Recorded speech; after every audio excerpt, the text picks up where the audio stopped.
After nga ng white na suka niya mga mi, naging yellow na nga. Nga hindi nga kain tignan, fast forward nyo na lang. Hanggang sa sunod-sunod na yellow na liquid na nga yung sinusukan niya. Nanginginig at natataranta na nga ako sa takot mga mi, kaya dinala na namin siya sa ER. Diyan nga mga mi, maririnig nyo na iyak siya ng iyak. Dahil nga paulit-ulit siyang tinuso kasi hindi mahanap yung ugat niya. Awang-awa nga ako sa kanya dyan mga mi. Ang hirap mga mi na makita yung anak mo na ganito, baby pa lang, nasasaktan na agad sa mga tusok. Pero wala naman akong choice mga mi, kasi para hindi siya ma-dehydrate kaya nilagyan siya ng dextrose. Nung nilagyan nga siya ng dextrose mga mi, 6 hours nga siyang hindi pinayagan ng doktor para makadede. Dito nga mga mi, ipinalitan ko na siya ng damit dahil nagsuka na naman nga siya ng yellow. Kinuwaan na nga siya ng dugo niyan that time mga mi, para nga ma-check kung may infection ba siya sa dugo. Nilagyan ko na nga rin pala siya ng wee bag dyan mga mi sa private part niya, para urine naman ang maipasa ko dun sa laboratory at maitest na nila. Kaso mga mi, pagtingin ko nga natanggal nga yung dikit ng wee bag, kaya hindi rin nasalo yung wee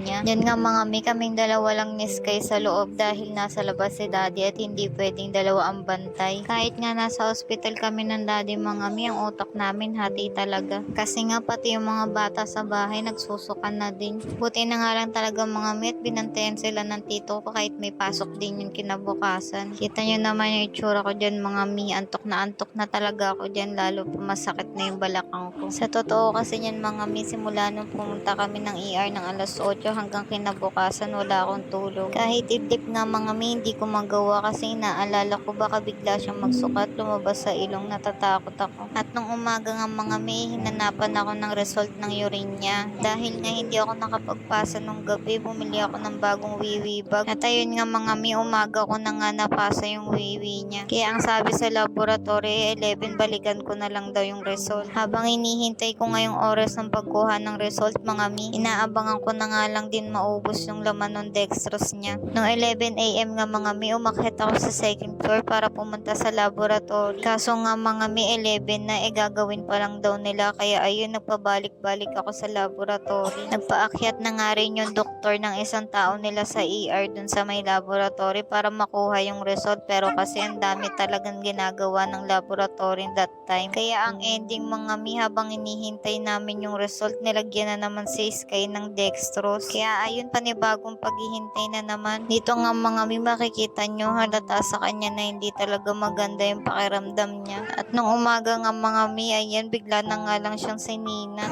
Uwi na tayo? Gamot ito niya. Wow naman yung baby na yun. Wow naman yung baby na yun. Nanot pa.